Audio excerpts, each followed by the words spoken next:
But the bleeds that we found on the scalp, on the skin of the head, was partially spread on all aspects, including the face, the sides of the head, and also the back of the head.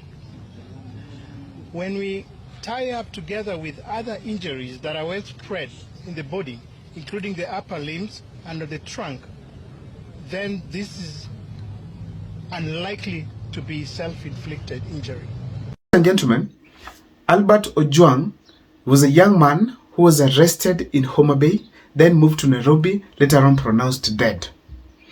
That is going to form the base of this analysis here, but I have done it in 3 sections. Section number 1 is the unlawful actions during the entire incident. Section 2, it's the inhuman actions in this kind of Albert Ojwang's incident.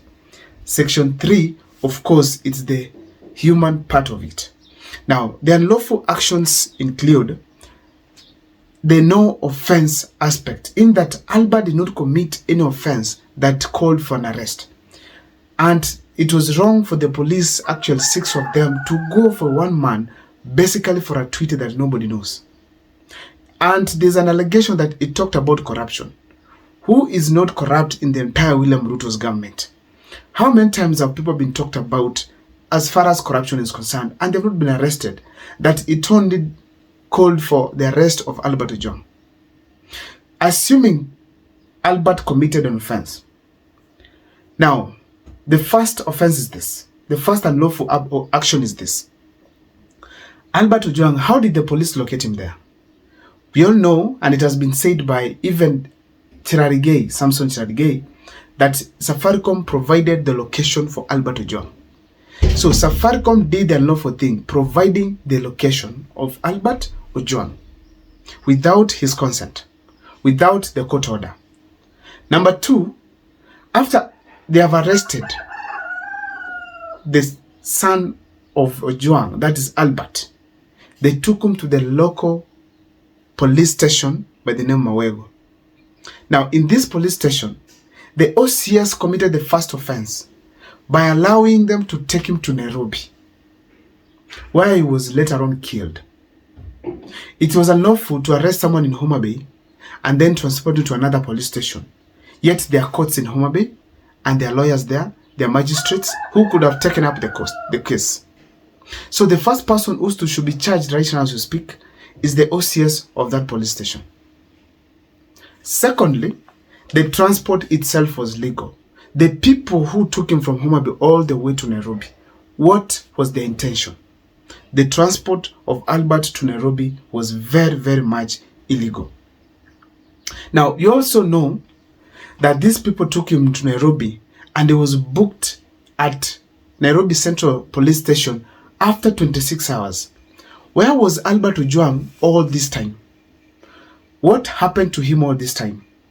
These people who took him to Nairobi, who did they hand him over to? There's an allegation that he was interrogated. What form of interrogation did he undergo? Was he a criminal? Now, when he was booked, there's an allegation that Albert, based on the analysis actually, you can tell that Albert was booked there while he was literally tortured, beaten, seriously beaten. And then he was put in a police cell when he was alone. Now, first, it is not required that the moment someone comes to a police station, and actually it is not even required that any other entity should produce or maybe present a suspect to a police custody, unless it's a police officer. So the police officer must have been engaged. If it's the police officer who presented the suspect there, they were not supposed to book him if he was not in good condition. And actually, they were supposed to even interrogate him and ask him, are you okay? Is your health okay? Before they admit him there. But they went ahead to book him in. A person who was not okay, tortured, beaten, almost to death. Now, after they had done all this to him, they put him in a solitary place, a cell that they are saying he committed suicide by hitting himself at the wall. There's an allegation this gentleman, someone literally took, because of his state of injuries, pain, they took him and hit him at the walls severally. several, definitely to cover up, to try and show that he was hitting himself, basically so that they can say he hit himself to death. Those are huge offenses that were committed there that required thorough investigation and arrests and charging of people in court. Now, the worst offense that happened of all is the murder of Albert Ojwang. Why was he really killed? Who is this that killed him? Why do you take someone's life for a tweet? That is a huge offense, and that is why the youths of this country are in the streets asking for the arrest and resignation of Eliud Lagat. Ladies and gentlemen, another offense that was committed, it is the police officer who gave the information that Albert Ojwang hit himself at the wall and he died. That is an offense, giving false information to the public. As a police officer, you cannot do that. He needs to be arrested. Second of all, Douglas Kanja reading a statement without confirming precisely what happened. I don't think even he had seen the body, so that whatever he was to read at least could have made sense. And if he was a truly genuine person working according to the law, he could have even himself not read the statement, because there are so many offenses that had been committed. That one of them, transporting from Homa Bay all the way to Nairobi, that was very unlawful. So the first thing that was to happen, if he was to read a statement, is to announce the resignation of Eliud Lagat, was announced the resignation of or maybe interdiction of the police officer, the OCS, who authorized the transport of the movement of Albert Ojwang to Nairobi. But he did not do that. So also, the Inspector General of Police committed an offense. Thirdly, the second part that I was talking about is the inhuman part of it. Now, a police officer coming out to announce that Albert Ojwang literally hit himself to the wall and he died. That was inhuman. Honestly, what happened to Albert Ojwang, it's what even my son, I cannot allow him to undergo that.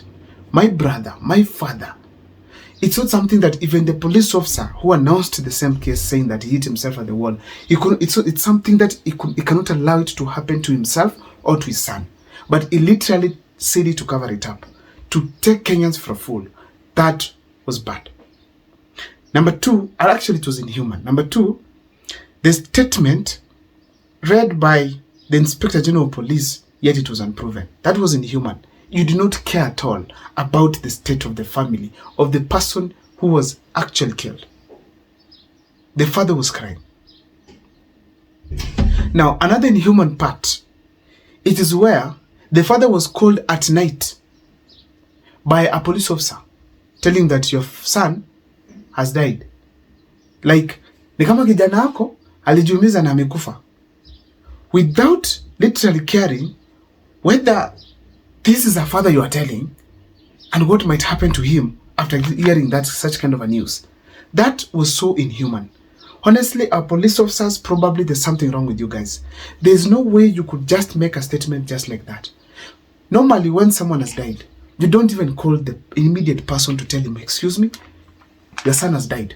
It's not the same. That's not the way it should happen. Even in the African setup, even from the mature perspective, for someone who thinks, you literally ask, are you alone? Can you come over? Because who told you that this person is also well? You might find this gentleman you're telling is also sick, might collapse and die. It is not fair for a police officer to behave that way, even if, honestly, you cannot be found in the same state. You cannot, even if you are immortal, you can't die. There's no way you can treat another human being like that. Another thing is the issue to do with the Lagat. What is Lagat honestly doing in office? Someone who has been implicated in the entire saga. Why do you sit down in an office, still put there, comfortably thinking and wearing uniform, and that it's okay? Even if you are immortal as well, you cannot die.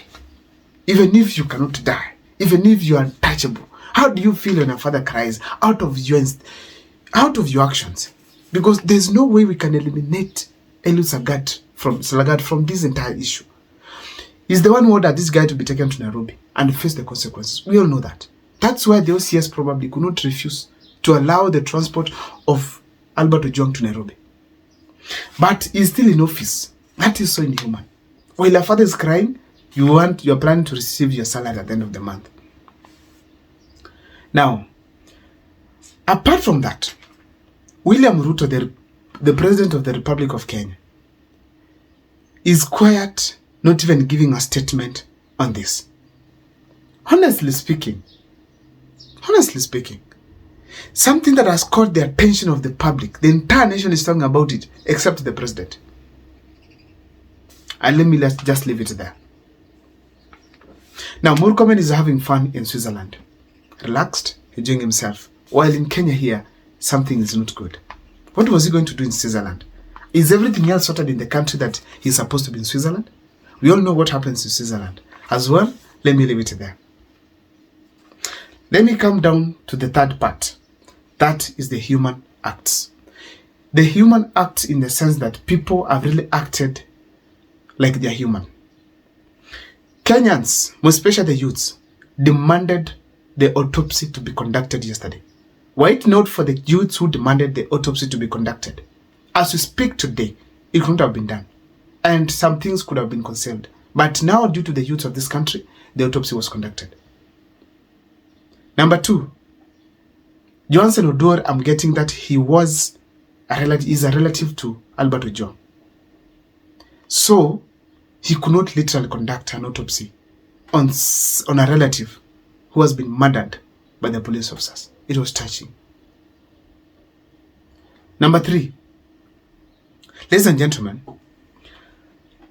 the youths of this country, led by Cyprian Nyakundi, is the first person to enlighten the public that Albert Ojwang has been murdered. He is the first person to receive the news. A hero we should celebrate for his steadfastness. Were it not for him, this information probably could have been concealed, even the father to disappear, even the entire family to disappear, and nobody else to know whether such a thing happened. Ladies and gentlemen, the civil society have come out to condemn this act, and that is really nice. It's human. Were it not for the civil society, some things might not have happened, but we hope that their voice will matter in this case. Finally, the heroes of this country, the youths, have gone ahead to ask for the resignation to demand for the resignation of Eliud Lagat.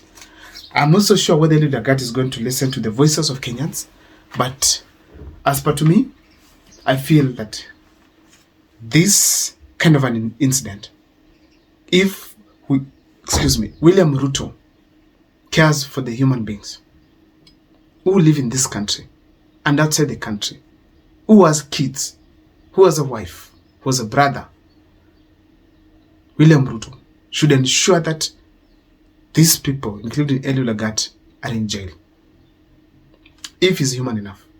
Unfortunately, as people are demonstrating and asking for Eliud Lagat to literally resign and justice for Albert Ojwang, William Ruto was smiling and praising himself in status with church leaders. Has the audacity to do that. He could not even postpone the event. No. The death of Albert Ojwang was useless to him. So definitely, business as usual.